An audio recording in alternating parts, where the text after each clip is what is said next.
個人的存在の彼方、ジェラルディン・カミンズ著、浅野和三郎訳並びに表釈。4. 山陽の仮想、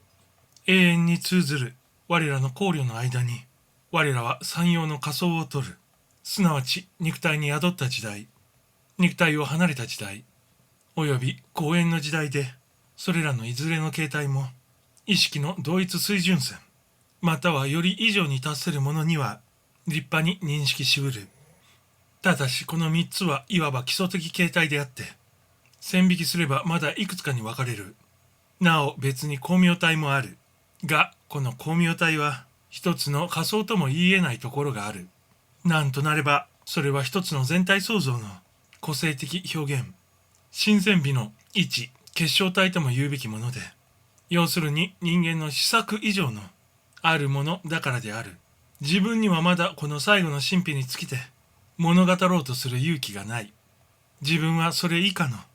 三つにつきて述べてみたいのである。大体において魂の伝道は三階段の表現形式によるのであるが、それらは数様の点において形見に相違している。肉体に宿る時代には普通は何人も自己の思念によりてその形態を変えることができない。もちろんそこに多少の例外はある。東洋の優れた行者たちの間には自己の本霊を呼び寄せてある程度自己の変貌に成功したものもないではない。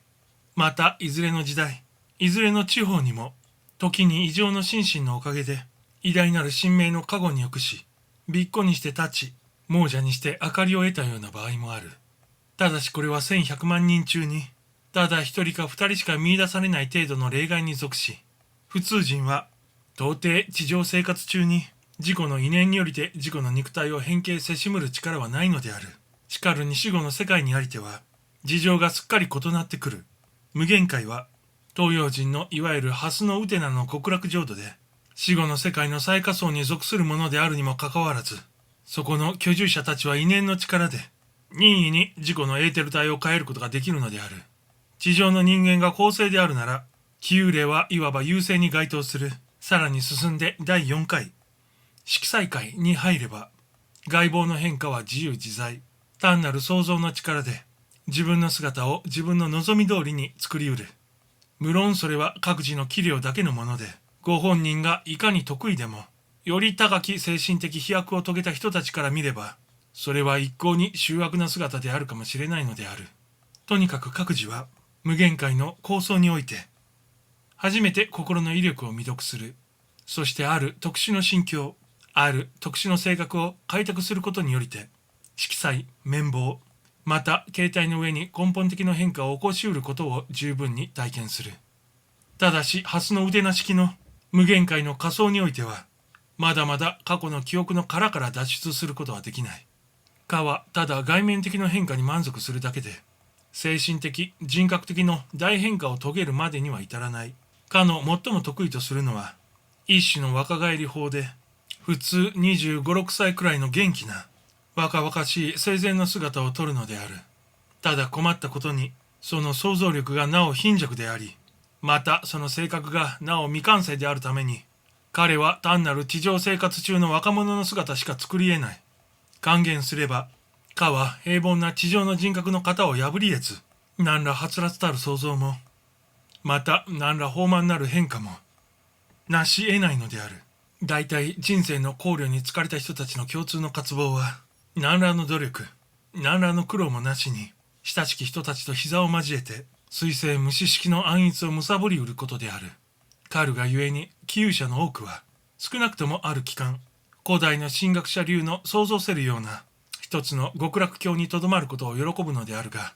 無論そこにはただ安楽があるのみで、進歩は見出されない。で、彼らが意識の第3回、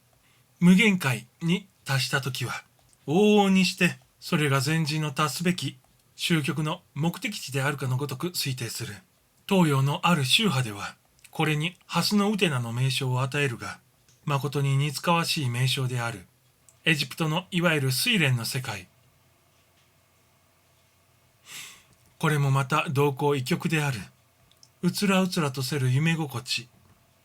動かぬ水。変わらぬ景色。努力なき満足。資料浅き人たちには、全くそれが衛生の象徴とも見えるであろ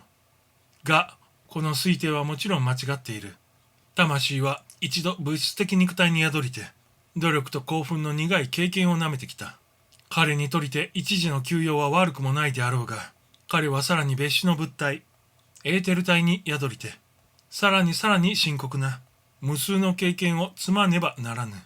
睡蓮の生活では、到底いつまでも心の満足は得られないのである。核のごとくにして、永遠の世界は到底在来の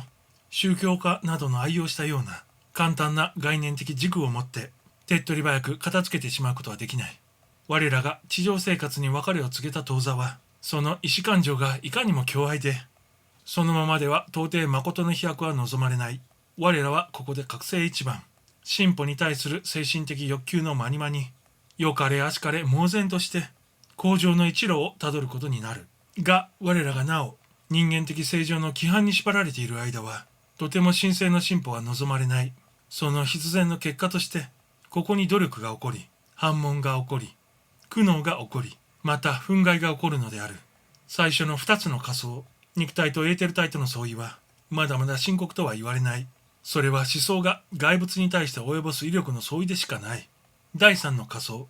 講演体を取るに及びて、ここに初めて根本的な相違が起こる。我らはこの形態をもって、第5回講演会の旅を続けるのである。表釈。ここに説くところは、形態につきての親切な解釈で、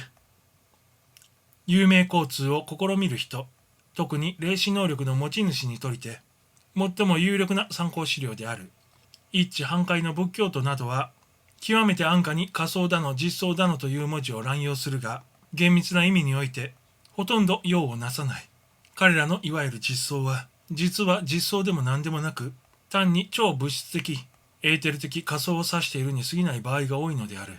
私は多くの実験の結果に基づき、死者の姿を同性の二つに分け、前者は生前そのままの形態をとり、後者は細かな振動を有する高級状を取ると述べているが、マイヤースの述べているところも、叙述の方法こそ異なれ、全然これに符合しているようである。マイヤースは第三の仮想に重きを置き、気幽霊たちはその形態をもって第5回の旅を続けると言っているが、それは取りも直さず、気幽霊が精神統一状態において、取るところの旧状態に相違ない。それにつけても今更驚嘆されるのは、日本語の神秘性である。魂は玉であり、また玉の火である。これほど深遠なる言葉が、果たしてどこの国に見出されるか。日本国民が言霊の先はう国と称えるのも、全く無理もない次第だと思う。